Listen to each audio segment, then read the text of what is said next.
G'day everyone, Goober here with another Torchlight Infinite video with Season SS5 just around the corner, and we've passed over 1 year of Torchlight Infinite. I was talking to people on the Discord last night, and it got nostalgia hitting a little bit with how Torchlight has changed over the year.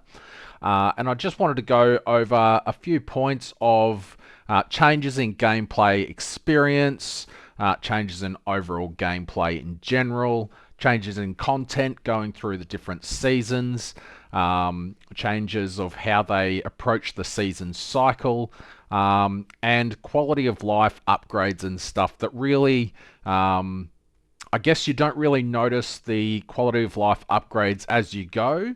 However, there has been a few really standout ones over the past 12 months. So a little bit about me. I started playing Torchlight in Season 1. However, I didn't really start YouTube until Season 2.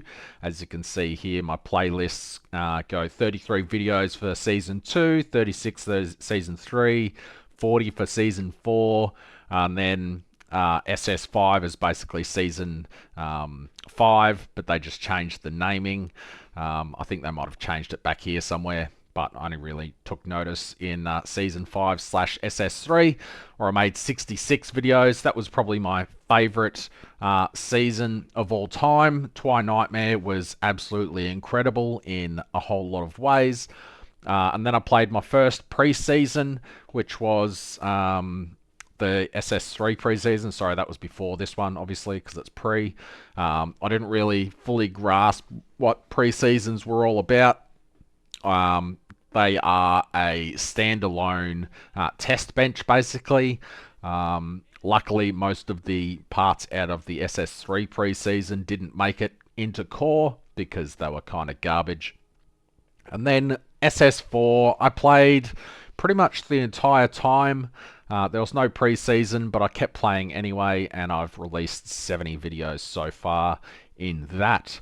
So now I'll just load up a couple of highlight videos of my time of approximately 300 or so videos, and we'll go through the 12-month in review.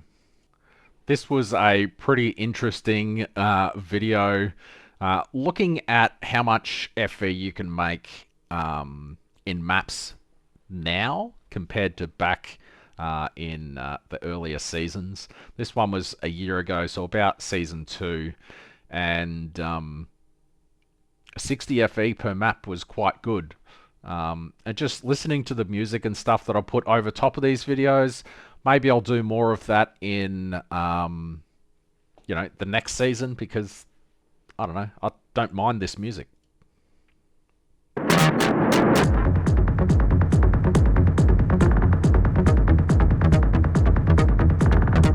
And as you can see, the hits are, 40 million. That'd be like Tier 7, 0 now. I don't think Tier 8 existed back then, so Monster Level 85 is Tier 8 now. Pretty sure that was just Tier 7 back then.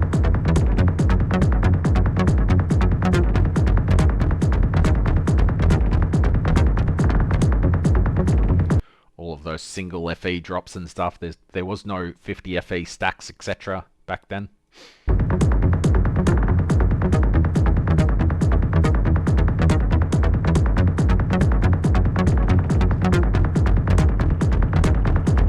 And look at that selection.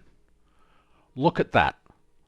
Isn't that absolutely awesome? You have 1, 2, 3, 4, 5, 6 different options for mechanics that you can do. These days you have, Netherrealm Residence here, 15% drop quant here, and 20 energy cores there. Woohoo! Yay! That was a massive downgrade when they changed that. I mean, they kind of upgraded it and downgraded it at the same time. There's less choice now. That's the old energy core icon. But more choice is always better, to be honest. That's what the old memory cards used to look like.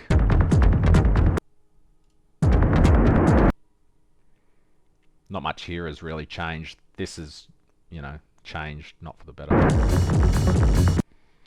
And all the different compasses that you used to have, they used to have some pretty horrible downsides. So I'm glad they removed the downsides from that.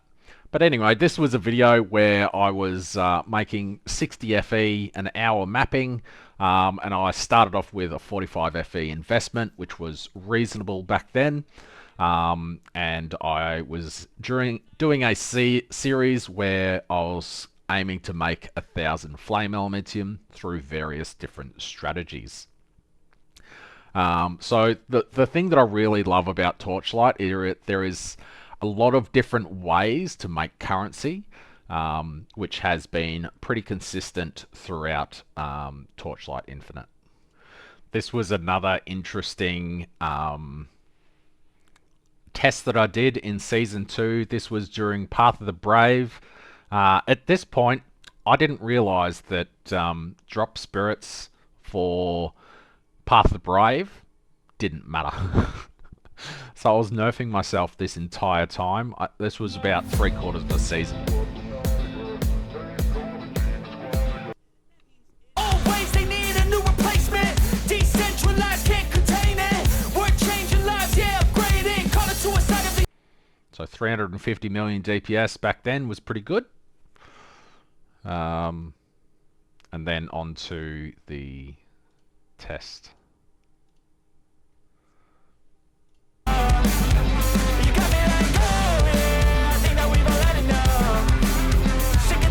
Now this was when Path of Brave was good, before they felt the need to nerf the absolute shit out of AFK farming, because back then you could just have Path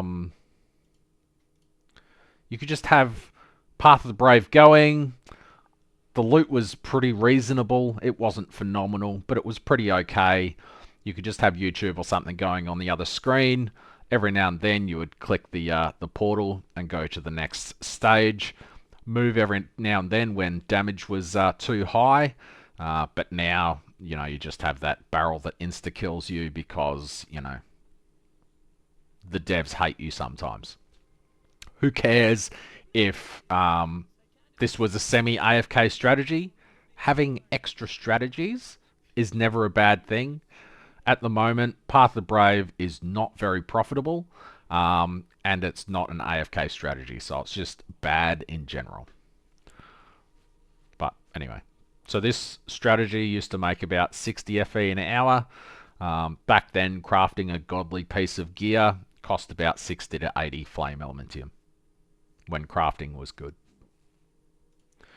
This is another aspect of Torchlight Infinite. I'll let this one play. This one is still true in SS4, SS5. As long as there is a buy and sell option, you can do this strategy. I highly recommend you do this at the start of SS5. You'll be able to sell flame elementium for energy cores and make a profit flipping them. So let's just watch this quickly. Just a quick one on how to buy Proof of the Brave cheaply. All you need to do firstly is sell 1 flame elementium for 500 energy cores, which after tax is 438. The price of Proof of the Brave 1 is 3 flame elementium each, minimum.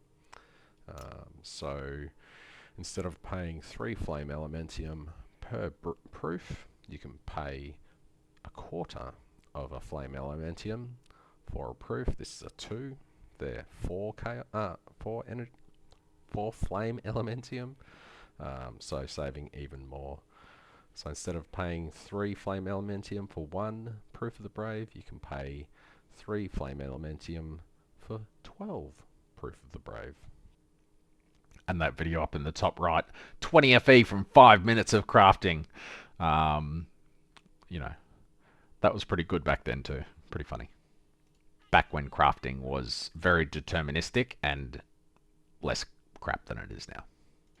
I wonder if it would be possible to build a Charge Moto build that can do tier 7 for ADFE. I guess you probably could in the current season because of the sets, so the sets would just carry you. But back then, you know, it was a little bit more difficult, but ADFE was still a reasonably entry level, um, you know, build. This is a bit of a throwback video to when something dropped and I had literally no idea what it was. And it wasn't until I think about a day later that I was reading YouTube comments and someone told me what I had drop. 50% more monsters corroded by the Dark Surge.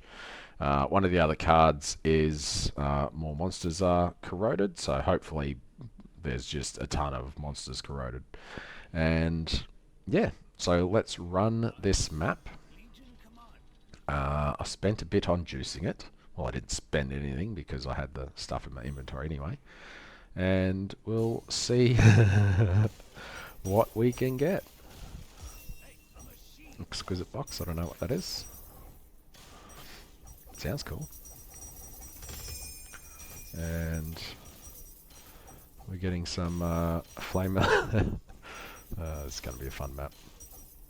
Alright, so 1, 2, 3, 4, 5, 6, 7, 8 flame elementium from the first pack. Oh, there's another chest. Oh, there's another one. It's funny because, you know, having 8 FE drop now is a nothing sandwich, but back then that was really kind of cool, and I had no idea that the Xbox was actually worth about 800 flame elementium. And as I said, it came down to people commenting, so I'd actually put out another video because I almost salvaged the Xbox and I forgot it was in my inventory. Yeah, it's interesting looking back at old videos. I did Void Sea this season and it sucked. Looking back, Feb 23, Void Sea sucked back then too. Or, in my opinion, it sucked. Keegan has always been insane. Throughout every season, Keegan is phenomenal. Void Sea, you know, I don't like it. This intro to a crafting video. This is when so season 2 crafting was really good. Season 3 they introduced plasticity. G'day everyone, I just wanted to make a quick video on how to delete currency, also known as crafting.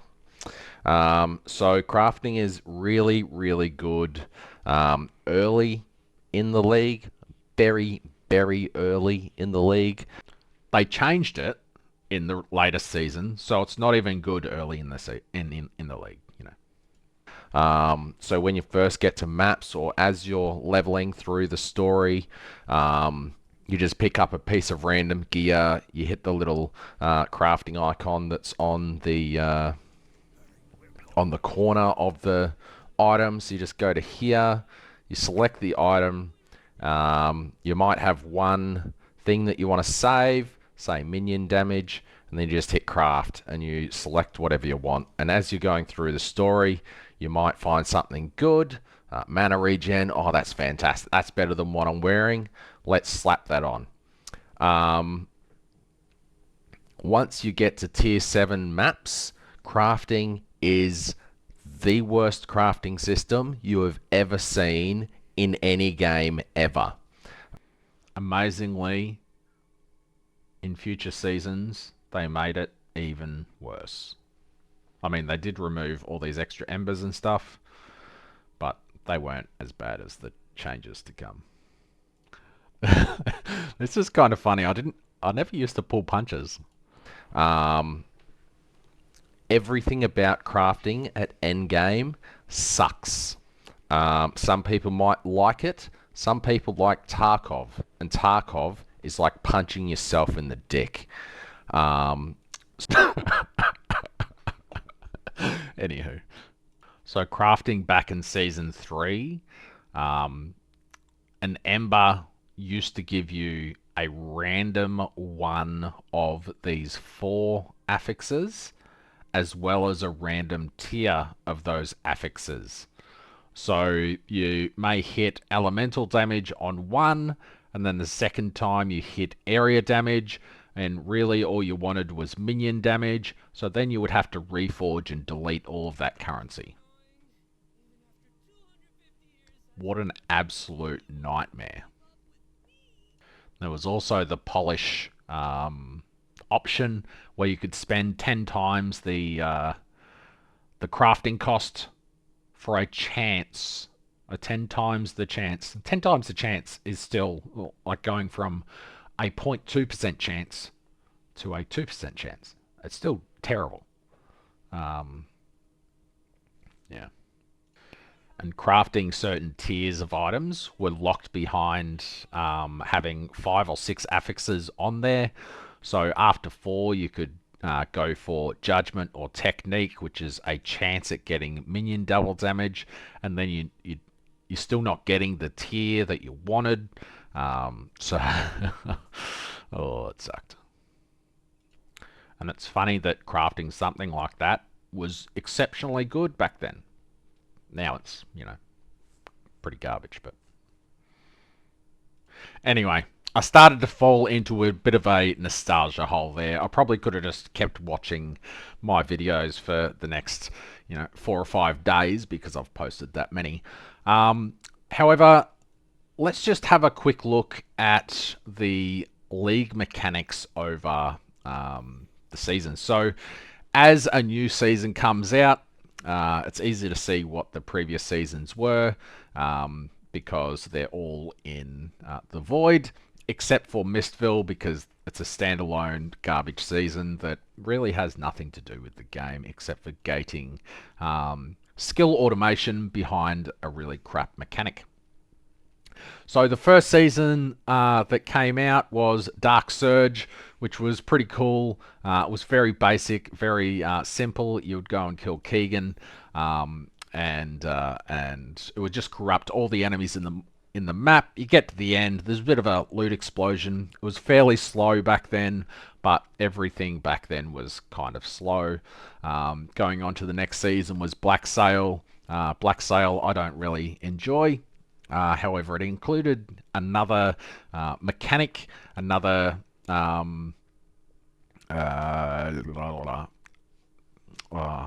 am I thinking? What's the word?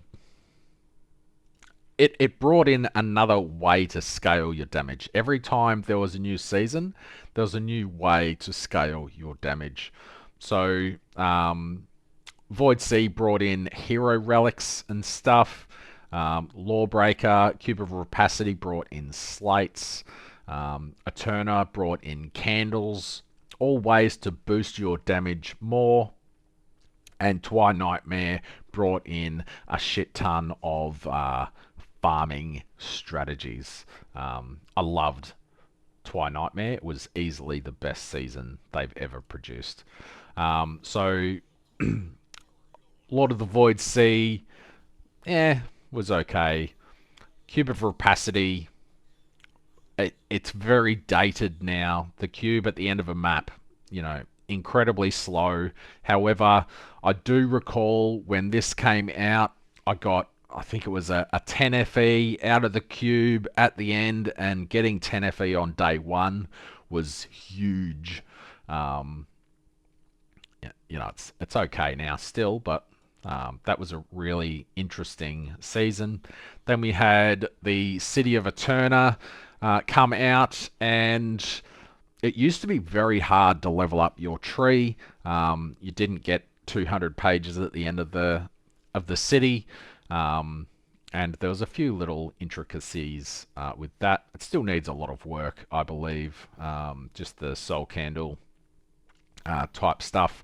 And then you have Twi Nightmare, which is just an incredible way of building up a loot city, a loot map, and just getting an absolute ton of currency. So if I had to rate the seasons as they came out and as I enjoyed them, I really enjoyed Dark Surge. Void Sea was kind of meh. Cube of Rapacity, the slates and stuff added a lot of depth to your build variety and your build progression. The cube itself is kind of bad. However, the cube shop and stuff was really good. I enjoyed Cube of Rapacity quite a bit. City of Eterna season was pretty okay as well. And Twi Nightmare was phenomenal. Twi Nightmare, hands down, the best season they've ever produced, ever. And SS3 PreSeason, the worst. Probably tied with Mistville, to be honest. Mistville, it just has no map presence. All you're doing, and this is, what the is this? 115, and you need 42 of them to do a month 7. What the actual F is that? That's a disgrace. That's what that is. Alrighty, so going on to the changes in content. I'm just doing a lot of talking in this one. Things that have got worse over the seasons is Path of the Brave. It used to be a cool, chill way of getting currency and cards and skills. And if you could do Path of the Brave 4 and 5, that's when you would make the mega bucks, because that's where all the cool skills and stuff came from. Now, not so much. Yeah. So, Path of the Brave used to be really good. Now, it's kind of underwhelming and crap. So, that's a massive step backwards for that aspect. Mapping has always been pretty consistent. In Dark Surge season, mapping was good, but it wasn't the end game farming strategy. So in SS4, the current season, mapping is the best. So you can get 1500 Flame Elementium an hour doing 8 for deep space maps, and it's just the best. Whereas in Dark Surge, you would do mapping to get a bit of a base going, and then you could go into Keegan, and Keegan would be your end game massive Flame Elementium farm. Or you could go into doing, in later seasons, you could go into doing Void Sea, and that would be your way of making a ton. Twi Nightmare just makes it so maps are just insane. Twi Nightmare is probably 50% of the profit, but it is map centric. And then you have Whispering Mist, where the mapping experience is you do a map for one monster. Yay, you get this stuff. You go into Mistville, you make 200 FE an hour if you're lucky, and it's just absolute garbage. So mapping has been consistent throughout all of the seasons. Bossing is it's good and bad, but it's a massive gamble. I really personally think that map boss keys, or boss keys in general, need to drop about 800% more than they do, 8 to 10 times more often. So things like the so Queen's Grace last season was really expensive because Anama dropped from the boss every time. They nerfed that and made it so Anama can only drop off the tier 2 plus. However, 40 FE for a garbage drop, basically, is still too much. These should probably be around about 10. People should be able to do that content whenever they want. Queen's Wick, it's just garbage because the boss doesn't drop anything interesting. Desire Core records are always extremely expensive. You can have 9 of these drop in a day of farming, and they're still worth 200. And that just makes the sparks and stuff cost so much more. It's only the slates that are worth something from Desire Cores. So I think these should drop 10 or 20 times more often so more people can access the sparks. 15,000 flame elementium for a slate is kind of insane. I would prefer if more people could access that end game damage spike and benefit from that. Void Sea, again, it is a massive cost just to enter, and really you're just chasing a single, look at that, 480. I mean, it is the end of the season, but even during the season, that's like 300, which is absolutely mental. And that's all just chasing one legendary hero relic. Queen's Grace we've covered, and this shouldn't even exist, to be honest. All of these are pretty reasonably priced. Normally, Jobers, they fluctuate between 5 and 10 during the actual core season. With the Doom, the corrosion material must cost an absolute ton right now. Let's just have a quick look. Yeah, 200. Pretty nuts. But anyway, I digress. Boss keys should drop, 10, 20 times more often. It was fun in the SS3 preseason because there was a 300% drop quantity boost, which was fun. If the last month of the season had a 300% boost, that'd be awesome. Some quality of life upgrades that have really impacted me have been the advanced auto search function. It still needs some work. There's a certain few things that you may encounter when you are searching for things. Is it spell skill? So having multiple here is just confusing. So you have to go in here and see if that's the one that you want, or if it was this one. That one is the one that you want. This one doesn't say what affix it is.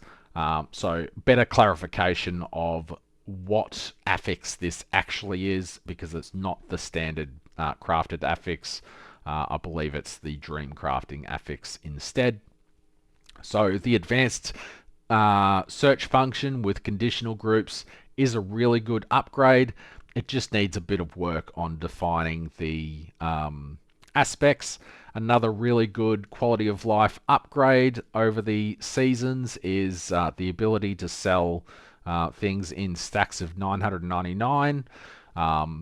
Previously it was 99, so later on in the season it was really hard to sell these because the price would be worth less than 1 FE per 99. It's a little bit different now because we're at the end of the season and all prices are stuffed up. But the greater stacks and stuff are really beneficial, and the ability to sell your flame elementium and stuff for the other things here is a really good quality of life upgrade. They experimented with having the trade houses region locked in previous seasons, and that was absolutely horrendous. I'm so glad that they went back to global trade houses. Some other quality of life upgrades. Definitely the treasure trove in while you're mapping. That was a huge quality of life upgrade in the current season. So as you're going through, you have 100% additional drop quantity, you have 30% extra XP, the mob density is really good, and it often drops some core items for your build, as well as some generically good items, so Omniscient Prototype and Lonesome. Basically, if you get them while going through the campaign, you are guaranteed to succeed. Some other items in there are kind of garbage, except for like that's a build defining item. It's great to be able to get an entry level version of that before you get to like tier 8 maps. It could replace it with something with high energy, for example. So treasure trove, huge upgrade. Removing the chapter 4, 5, and 6, which is just a run through all of the maps. So in previous seasons, when you got to the end of chapter 3, it would start chapter 4, which was basically just you have to run all of these maps once. And then part of chapter 4 was you have to run these maps once. But they were all tied to the campaign, so you would just chain run them. It was very uninteresting. And then you would do that, then you would do this, and then after you do the Voidlands maps, then you would complete the campaign, and then you could come to the Netherrealm and do Tier 1 Netherrealm. So that was a really good upgrade in my opinion as well.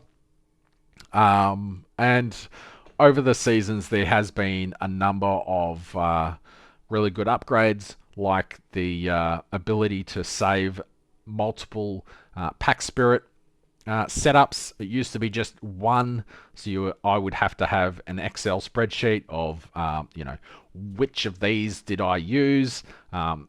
If you're planning on your pack spirits, you can click up or down here and it shows you the actual abilities and stuff that each of the pack spirits can give.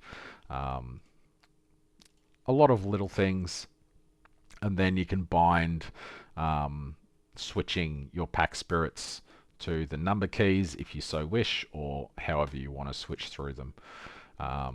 So a really cool upgrade there. There's probably been, a couple of hundred quality of life upgrades over the seasons. And this video would go for hours if I was to go through them all. But yeah, so I feel like I'm just dribbling on now, so I'm going to end the video there. Torchlight Infinite has some really good upgrades, some pretty horrible downgrades. Crafting kind of sucks at the moment. It is a massive, boring flame elementium deleting exercise. It's not even the flame elementium deleting that I have a problem with. Once I've farmed up 12,000 flame elementium, I'm happy to delete that currency crafting. What I don't enjoy is just hitting Reforge over and over and over and over and over and over and over and over for 50 minutes. That's what I don't enjoy. I would like for that to delete my 5,000 flame elementium in 5 minutes so I can get back to farming. Personal preference, but clicking a button over and over and over again kind of sucks. Anyway, that's what I've got for this video. Sorry I rambled on a bit, but nostalgia hit me, and I'm really looking forward to Season SS5. My next video will be about the winners of the community event, and I'll see you then. Cheers.